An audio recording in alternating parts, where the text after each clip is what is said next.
Imagine your life as a movie, and this moment is the present scene of the movie. So if in this present scene there's some sadness or some fear or some doubt, or even take it to an extreme, even if in this moment there's a sense of real despair, or even real hopelessness, or even real powerlessness. From the perspective of the movie, perhaps nothing's gone wrong. It's like when you go and watch a movie in a movie theater, in a cinema, and then there's a scene where the main character is experiencing great loss or great fear, or just, again, a sense of great helplessness, or a sense that their life has gone completely wrong. Even if the main character has a sense that their life has gone completely wrong, when you're watching this movie, you don't have any sense that the movie has gone wrong.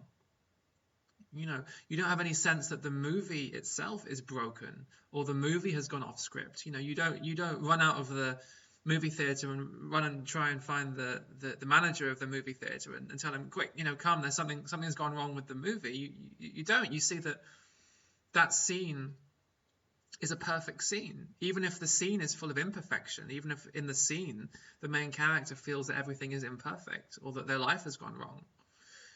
You understand that scene is in itself a perfect scene. The movie hasn't gone wrong. That scene could be the most important scene in the movie. No scene can damage the movie. You may feel it's a good scene or a bad scene, it's a wonderful scene or a terrible scene, but the movie itself hasn't gone wrong. And maybe this is a wonderful metaphor for our own lives. Actually, maybe our lives can't go wrong. That's often the sense behind, or at the heart of, so much of our suffering. It's the sense that life has gone wrong. This movie has gone wrong. The movie has gone off script. I've stumbled off of the path. I was on the path, and now this has happened. This crisis, this problem, this circumstance, and now that in my present experience, there's great pain, or there's great doubt, or there's great fear. It can feel like I've stumbled off the path, or the movie has gone wrong.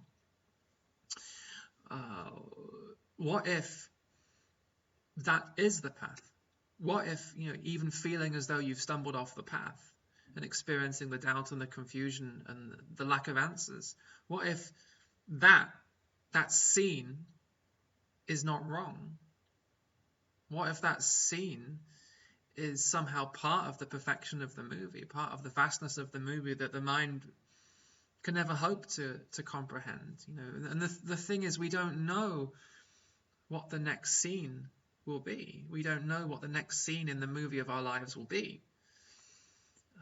The mind wants to know, and it tries to know, and it tries to work it out, and that can become so exhausting, trying to predict and trying to plan the next scene in the movie, and the scene after that, and the scene after that, and the scene after that.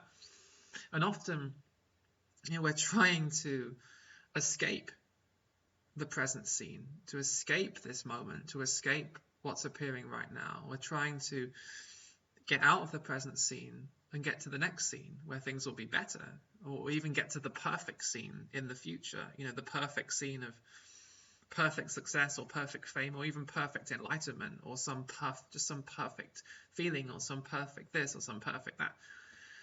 Or we're trying to rewind. So we're either trying to fast forward to the next scene, a better scene, or we're trying to rewind. I want to get back to a previous scene. So we spend so much of our lives with our fingers on the fast forward button, or on the rewind button, or at least trying to press fast forward, trying to press rewind, realizing actually that we can't escape the present scene. Why? Because there is only the present scene. There is only this moment. Even our memory of a previous scene appears in this scene. Our idea, our dream, our hope, our projection of a future scene appears in this scene. So past and future are part of this present scene. There is only this present scene. And in this present scene, there might be a longing to return to a previous scene, or a longing to reach the next scene, or a better scene, or the perfect scene, or the ultimate scene. But still, all of that All of that, without exception, is held within the present scene. All of that is the present scene. There's only the present scene. The present scene holds everything without judgment, without rejection, without resistance. It's a giant yes. The present scene is a giant yes. And so often we're trying to get to the next scene or get back to an old scene, get back to the previous scene. We're trying to press rewind or fast forward. What that actually becomes, nothing wrong with it, of course, but what it becomes is a rejection of this present scene. You know, I envision a wonderful, beautiful, blissful scene tomorrow. And that's a beautiful intention. It's a beautiful dream. But so easily we move into resistance of this scene. I want to get to that scene. I want to get to that scene now. So what that means is I don't want to be in this scene. But you see, this scene, this present scene, is your home. This is home.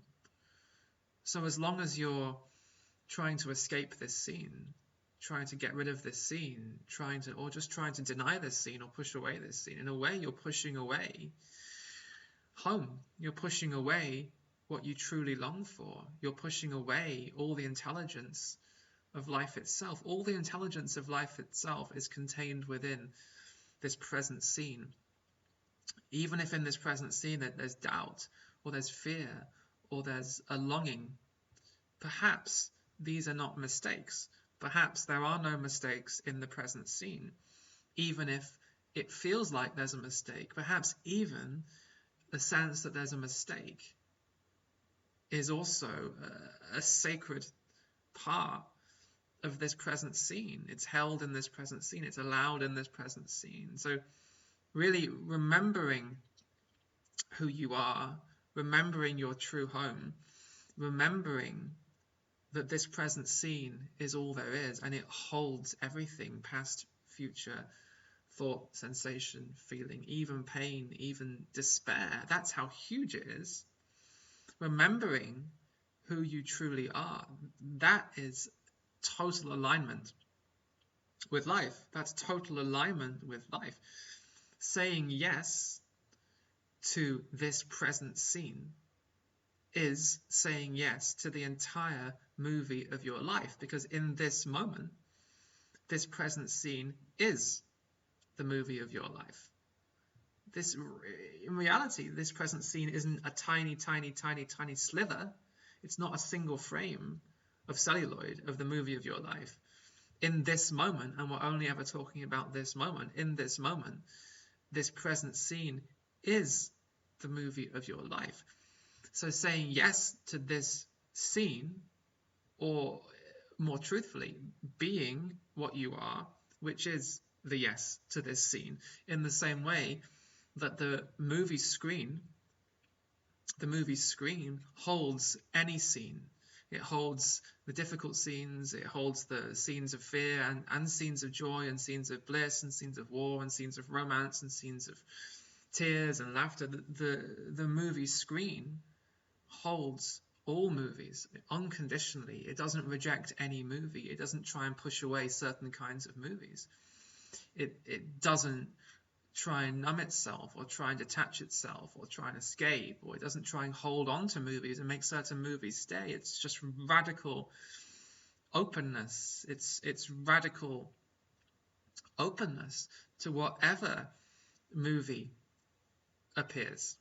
You see, it's just radical in that sense. It's radically open to what is, and in a deeper sense, it's not separate from the movie. The movie screen can't be separated from the movie, in the same way that, when you go and watch a movie in a movie theater and you become so absorbed in the movie, in the content of the movie, you're never aware that you're watching a screen, although technically that's all that's happening, is you're sitting in a room staring at a screen. And yet, 2 hours later you walk out of the movie theater and you feel that you've been on a journey in time and space, and you've laughed and you've cried and you've been moved, you've been even changed and transformed. And yet the whole time, all that was happening was that you were sitting in a room staring at a flat screen, which is incredible. So the screen, the movie screen, is a wonderful metaphor. In a way, we can only use metaphors here. It's a wonderful metaphor for who you truly are, which is this radical openness to the present scene, and ultimately inseparable from the present scene. So in a sense, you don't do the yes, you know yourself as the yes. The movie screen is the cosmic yes with no opposite. Because remember, the screen can't say no. In a sense, it doesn't even have the choice to say yes. It is an unconditional yes. That's how it's built. That's not what it has to try to do. That is how it's built. It's built as the yes. And as you are, that is your nature.